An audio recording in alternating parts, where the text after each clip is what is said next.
एक बार 4 बहनें थीं, भूख, प्यास, नींद और आशा। चारों बहनें अपने आप को एक दूसरे से बढ़कर बता रही थी।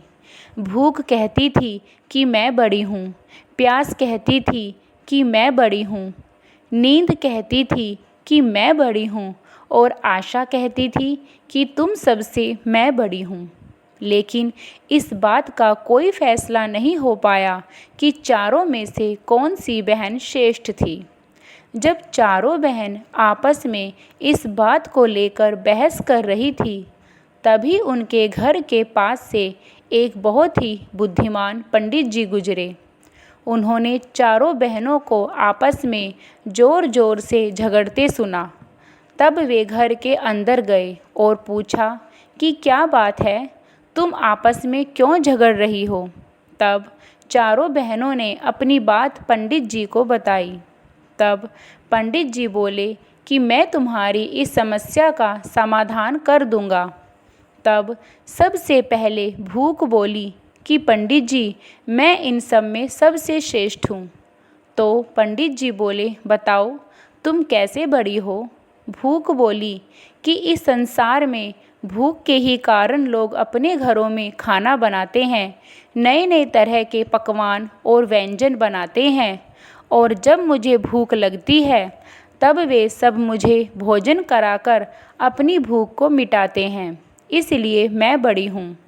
पंडित जी बोले कि चलो देखते हैं, आज मैं पूरा दिन कुछ नहीं खाऊंगा, देखते हैं तब तुम कैसे रहोगी। पंडित जी को पूरा दिन बीत गया और रात होने को आई थी, लेकिन पंडित जी ने कुछ भी नहीं खाया। जब भूख को भूख लगने लगी, तब उसने अपने घर में पड़ी बासी रोटियों से अपनी भूख शांत की।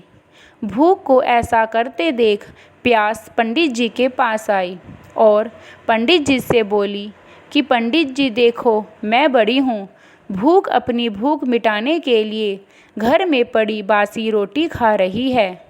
तब पंडित जी बोले, अब तुम बताओ, तुम श्रेष्ठ कैसे हो। तब प्यास बोली कि लोग अपनी प्यास बुझाने के लिए कुआं खुदवाते हैं, तालाब बनवाते हैं, अपने घरों में पानी के मटके भर कर रखते हैं, और जब मुझे प्यास लगती है तब पानी पीकर मेरी प्यास मिटाते हैं, इसलिए मैं श्रेष्ठ हूँ। तब पंडित जी ने कहा, ठीक है, देखते हैं तुम किस प्रकार श्रेष्ठ हो। उस दिन पंडित जी ने बिल्कुल भी पानी नहीं पिया। रात बीतने को आई थी। प्यास को जब प्यास लगने लगी तो वह प्यास के कारण इधर उधर गड्ढों का पानी पीने लगी। तब नींद पंडित जी के पास आई और बोली कि पंडित जी, प्यास तो गंदा गड्ढे का पानी पी रही है, इसलिए मैं ही श्रेष्ठ हूँ। तब पंडित जी बोले कि तुम किस प्रकार श्रेष्ठ हो।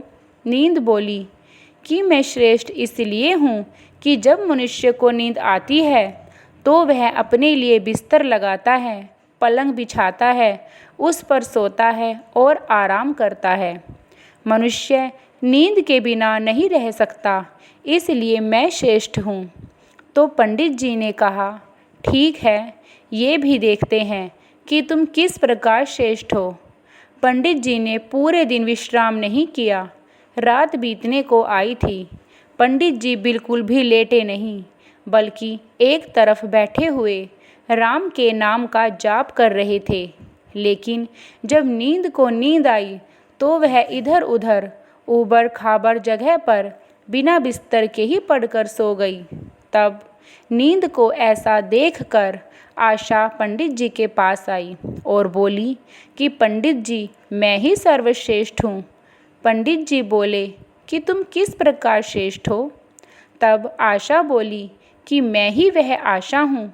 जब मनुष्य हर तरफ से निराश हो जाता है, तब मैं उसके मन में एक आशा का दीपक जलाती हूँ, जिससे वह अपनी सारी मुसीबतों को पार कर जाता है। उसे भगवान पर भरोसा होता है कि एक दिन उसकी मेहनत रंग लाएगी और उसके बिगड़े काम बनेंगे। पंडित जी ने कहा कि चलो तुम्हें भी आजमा के देखते हैं। उस दिन पंडित जी ने कुछ भी काम नहीं किया और अपने मन में निराश होकर बैठ गए। जब आशा ने पंडित जी के मन में जाकर आशा का एक दीपक जलाया, तभी राजा के सिपाही पंडित जी को ढूंढते ढूंढते उस स्थान पर आ पहुँचे और कहा कि पंडित जी, आपको राजा ने बुलाया है। जैसे ही पंडित राजा के पास गया तो राजा ने उसे कहा कि पंडित जी, आप हमारे राज्य के बहुत ही बुद्धिमान और ज्ञानी पंडित हैं, इसलिए मैं आपको आज से राज पंडित नियुक्त करता हूँ। और उन पंडित को राजा ने बहुत सारी सोने की मोहरें भेंट स्वरूप दी। पंडित जी ने आशा से कहा कि वाकई में तुम सर्वश्रेष्ठ हो, क्योंकि जब आशा की किरण मन में जलती है तो मनुष्य अपने जीवन में सब कुछ प्राप्त कर सकता है। मनुष्य भोजन, पानी और नींद के बिना कुछ दिनों तक जीवित रह सकता है, परंतु आशा के बिना मनुष्य एक पल भी नहीं रह सकता। जिंदगी से निराश व्यक्ति को ये सब भोग भी अच्छे नहीं लगते। हारे हुए इंसान की ज़िंदगी मौत के बराबर होती है। इसलिए व्यक्ति को अपने जीवन में आशा के दीपक को नहीं बुझने देना चाहिए। हमारी ऐसी और रोचक कथाओं को सुनने और पढ़ने के लिए मेरे चैनल को लाइक और सब्सक्राइब करें। धन्यवाद।